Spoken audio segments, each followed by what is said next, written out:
Assalamualaikum warahmatullahi wabarakatuh. Yang terhormat Bapak Yudi Ahmad Basori selaku dosen mata kuliah Hukum Perlindungan Konsumen dan teman-teman yang insya Allah berbahagia. Di sini saya akan mempresentasikan perlindungan konsumen terkait praktik periklanan. Iklan adalah juru bicara pada suatu perusahaan untuk memberikan informasi produknya kepada masyarakat. Iklan juga adalah salah satu bentuk informasi untuk memikat para masyarakat agar tertarik untuk membeli dan menggunakan produknya. Iklan dalam bahasa asing yaitu dalam bahasa Inggris, bahasa Belanda yaitu advertensial, dan sedangkan dalam bahasa Indonesia yaitu pariwara. Pariwara adalah segala bentuk cara penyajian untuk sebuah produk yang berisi tentang ide, gagasan, atau sponsor dan menggunakan media elektronik maupun non-elektronik. Di dalam Peraturan Kementerian Kesehatan Republik Indonesia Nomor 329/Menkes/12/76 tentang produksi dan peredaran makanan pada pasal 1 angka 13 yaitu iklan adalah usaha untuk meningkatkan penjualan secara langsung maupun tidak langsung. Poin kedua yaitu regulasi pelindungan konsumen terkait praktik periklanan. Di Indonesia ada pedoman yaitu dalam Pancasila dan Undang-Undang Dasar 1945. Iklan harus jujur dan bertanggung jawab dan tidak boleh melanggar hukum. Yang kedua, iklan tidak boleh menyinggung perasaan atau martabat. Yang ketiga, iklan harus dijiwai dengan persaingan yang sehat.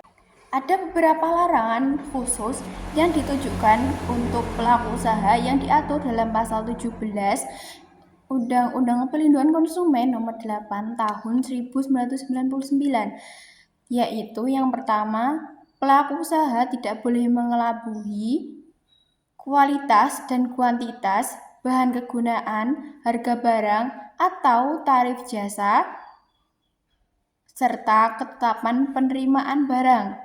Yang kedua, pelaku usaha tidak boleh mengelabui jaminan atau garansi mengenai barang dan atau jasa. Yang ketiga, pelaku usaha tidak boleh memberikan informasi yang salah atau tidak benar. Yang keempat, memberikan informasi yang benar mengenai resiko pemakaian barang dan atau jasa.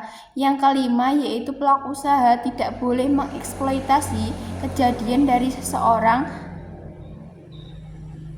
secara tidak izin yang bersangkutan atau yang berwenang. Pelaku usaha tidak boleh melanggar etika dan ketentuan peraturan perundang-undangan terkait praktik periklanan. Selanjutnya yaitu pasal 7 huruf B, yaitu memberikan informasi yang benar, jelas mengenai kondisi atau jaminan barang dan atau jasa, serta memberi penjelasan, penggunaan, perbaikan, dan pemeliharaan. Pasal 20 Undang-Undang Perlindungan Konsumen, pelaku usaha periklanan harus bertanggung jawab atas iklan yang diproduksinya dan segala akibat yang ditimbulkan pada iklan tersebut. Pasal ini menjelaskan bahwa pelaku usaha harus bertanggung jawab atas segala iklan yang diproduksinya dan segala akibat yang ditimbulkan pada iklan tersebut.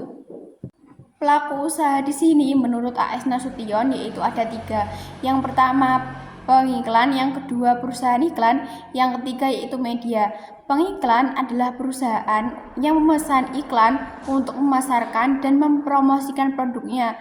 Yang kedua yaitu perusahaan iklan. Perusahaan iklan bertugas untuk membuat dan mendesain iklan. Yang ketiga yaitu media.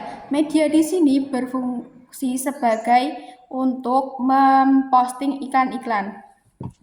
Pasal 390 KUH Perdata yaitu barang siapa dengan maksud untuk menguntungkan diri sendiri maupun orang lain secara melawan hukum dengan menyiarkan kabar bohong yang menyebabkan harga-harga barang, dana-dana, dan surat-surat berharga menjadi turun ataupun naik.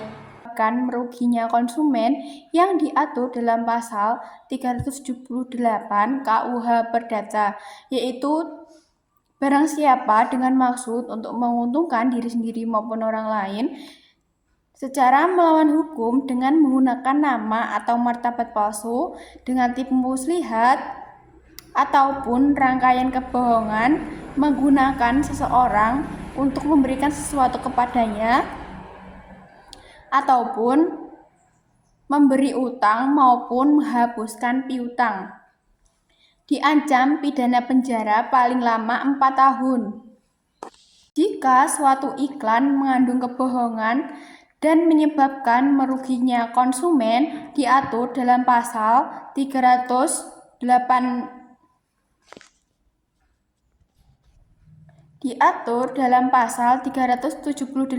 KUH Perdata, yaitu barang siapa dengan maksud untuk menguntungkan diri sendiri maupun orang lain secara melawan hukum dengan menggunakan nama atau martabat palsu, tipu muslihat ataupun rangkaian kebohongan yang menggunakan nama. Pasal 382 bis KUH Perdata yang mengkualifikasikan bahwa kebohongan iklan sebagai perbuatan curang, yaitu jika perbuatan itu dapat menyebabkan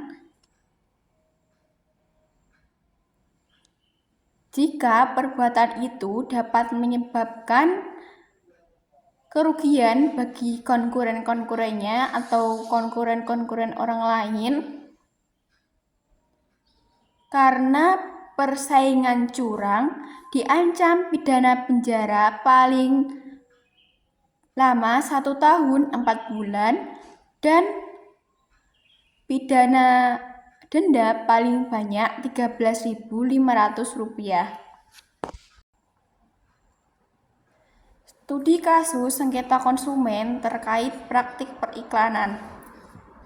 Kasus yang pertama yaitu kasus pelanggaran etika periklanan, yaitu dalam iklan billboard Le Mineral yang menampilkan 2 balita dan yang bertuliskan bebas BPA, aman untuk bayi dan keluarga.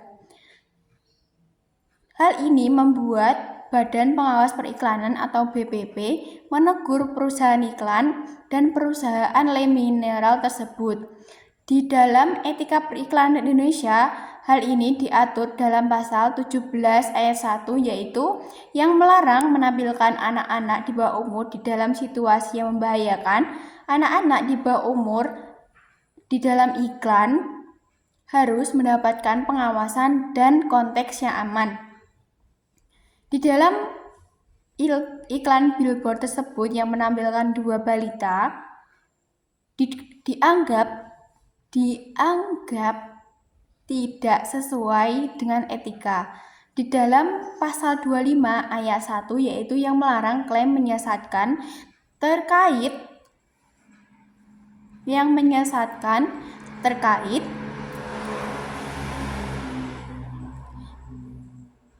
Pasal 25 ayat 1 yang melarang klaim menyesatkan terkait keamanan dan kenyamanan produk.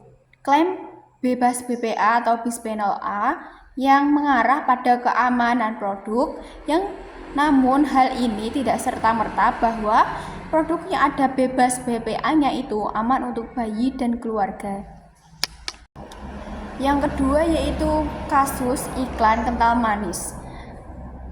Praktik periklanan yang menyesatkan bagi orang awam, terutama pada orang dewasa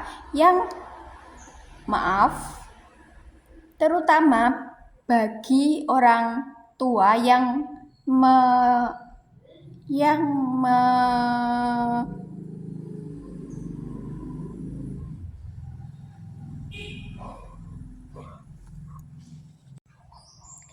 Praktik periklanan yang menyesatkan terutama pada orang tua yang seringkali menganggap bahwa susu kental manis ini dapat digunakan sebagai susu pertumbuhan pada gizi anak. Namun hal ini tidak serta-merta bahwa susu tersebut aman untuk bayi dan aman. Penyelesaian sengketa melalui jalur pengadilan. Pada pasal 46 ayat 1 yaitu gugatan atas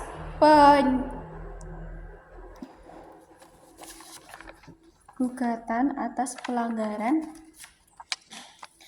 Gugatan yang pertama yaitu gugatan atas pelanggaran pelaku usaha dapat dilakukan oleh yang pertama seorang konsumen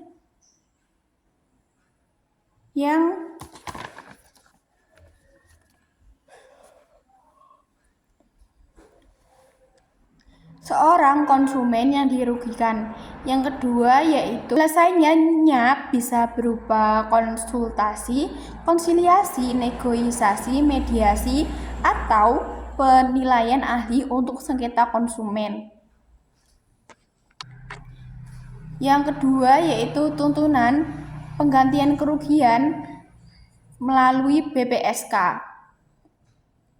Pasal 1 ayat 11 Undang-Undang Perlindungan Konsumen yaitu BPSK adalah badan yang bertanggung jawab untuk mengurus dan menyelesaikan sengketa antara pelaku usaha dan konsumen. Penyelesaian sengketa melalui BPSK bisa melalui mediasi, konsiliasi, dan arbitrase. Sekian presentasi dari saya. Bila ada salah kata atau yang selebihnya, saya mohon maaf. Wassalamualaikum warahmatullahi wabarakatuh.